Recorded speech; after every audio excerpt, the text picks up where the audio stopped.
Assalamu alaikum. This is Abdurrahman. Welcome again our YouTube channel Guru of MCQs. अॼु असां वधीक टालपुरनि जे दौर सां जोर जे बारे में डिस्कस कंदासीं। असां पहिरियां टालपुरनि जे दौर जा मोस्टली 27 जेके आम क्वेश्चन आहिनि त उहे डिस्कस कया हुयासीं।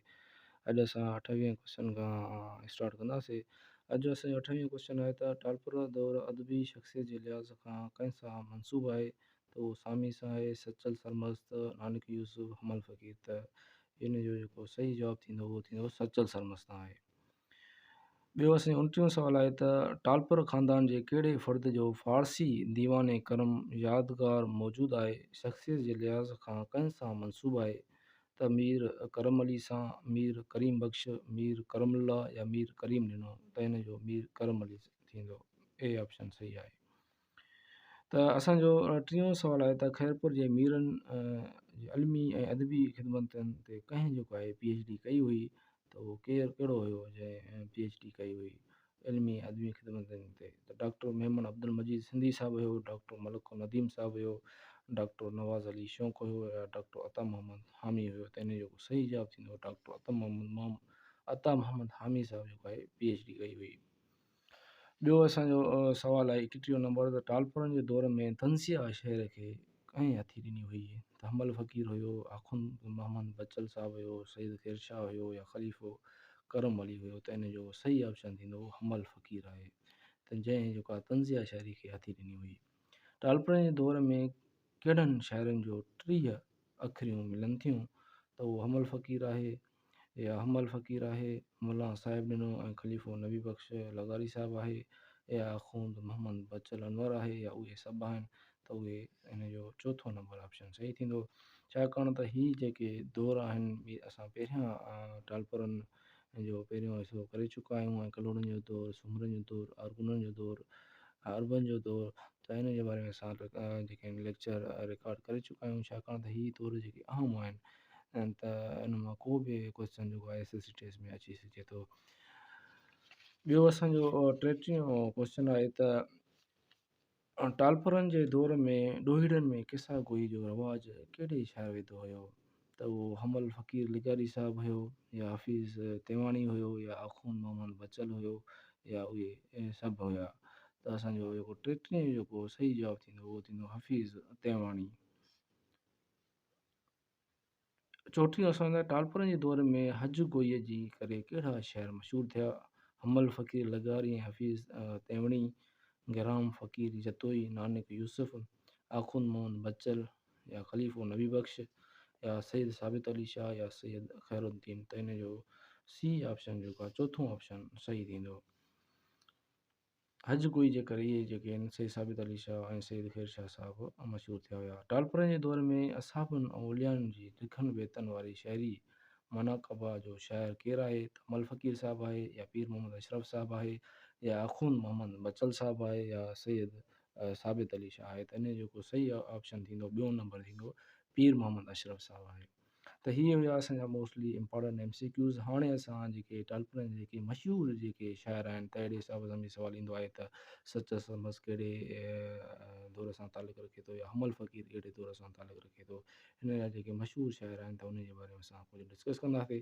त हिन जो सच समस जेको आहे टालपुरनि जे दौर सां तालुक़ु रखे थो, जेको 1739 में ॼायो ऐं 1829 में जेको आहे वफ़ात करे वियो। तव्हांखे जेके मशहूरु शाइर आहिनि अदबी कहाणीकार ड्रामा निगार जेके आहिनि त उन्हनि जी तव्हांजी पैदाइश ऐं उनजी वफ़ात जो साल बि तव्हांखे यादि रखिणो पवंदो। त छाकाणि उन मां को बि सुवालु अची सघे थो। ॿियो असांजो फेमस शाइर आहे भाईचंद राय, जंहिंखे सामी जो उर्फ़ भाईचंद राय जो ॿियो नालो सामी जो भाईचंद राय आहे, जेको 1743 में पैदा थियो ऐं 1850 में वफ़ात करे वियो। ॿियो असांजो सैयद साबित अली शाह बि जेको आहे टालपुरनि जे दौर सां तालुक़ु रखंदो हुयो, जेको 1740 में पैदा थियो ऐं 1810 में जेको वफ़ात करे वियो। ॿियो असांजो इम्पॉर्टेंट आहे त हमल फ़कीर साहिब बि 1809 में पैदा थियो ऐं 1872 में वफ़ात करे वियो। ॿियो असांजो ख़लीफ़ो नबी बख़्श बि जेको आहे टालपुरनि जे दौर सां तालुक़ु रखंदो हुयो। त ही कुझु मशहूरु जेके आहिनि असांजा शाइर आहिनि जंहिं जेको आहे टालपुरनि जे दौर सां तालुक़ु रखनि था। जीअं आखूंदा अज़ीज़ुल्ला आहे, नानक यूसुफ आहे, त जेके असांजा इम्पोर्टेंट आहिनि मेन आहिनि त उन जे बारे में असां थोरो डिस्कस कंदासीं। तव्हां वीडियो खे पास करे बि तव्हां जेको आहे इन जा नाला ॾिसी सघो था त हीअ जेके आहिनि मीरन ऐं टालपुरनि जे दौर सां तालुक रखंदा हुया। जीअं असांजो पीर मोहम्मद राशिद साहिबु आहे, सूफ़ी दलपत आहे, त इहो बि असांजो मीरन ऐं टालपुरनि जे दौर सां तालुक रखे थो।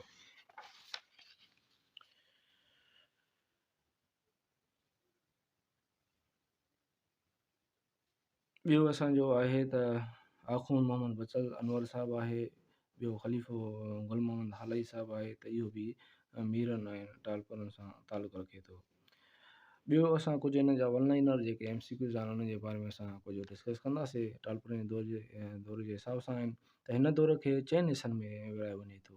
मीरन ऐं टालपुरनि दौर खे मज़हबी शाइरी जे हिसाब सां सूफ़ियानी शाइरी बि हिन में थी, ऐं नयूं सनफ़ूं बि जेका बिदातियूं ऐं नसर नवेसी बि ते बि ऐं कमु थियो हुयो मीरन टालपुरनि दौर में। हिन दौर में वाई जेको आहे नओं रूप वठी काफ़ीअ जी सूरत में जेको आहे इख़्तियार कयो हुयो, त इहो असांजो 3 नंबर आहे।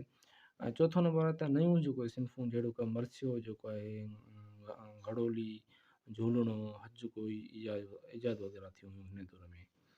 ॿियो इल्मु अरूज़ जे सनफ़ुनि जहिड़ो की मुसदस, मखमस, मसनवी, रबाई ऐं सलाम जो रवाजु पियो हिन दौर में। सचल समझ जहिड़ो अज़ीम शाइर जेको आहे हिन दौर में जेको आहे न पैदा थियो हुयो मीरन ऐं टालपुरनि दौर में। सिंधीअ सां गॾोगॾु उर्दू, पंजाबी, हिंदी, अरबी, फ़ारसी ऐं सराइकी ज़बान में पिणु शाइरी कई वई हुई। ॿियो असांजो आहे त मखदूम अब्दुल्ला क़ससुल अंबिया ऐं ख़ुलफ़ाए राशिदीन लिखी नसर जी बाक़ाइदे शुरूआत कई। 3 अखरी खे वधण जो मौक़ो मिलियो हिन दौर में।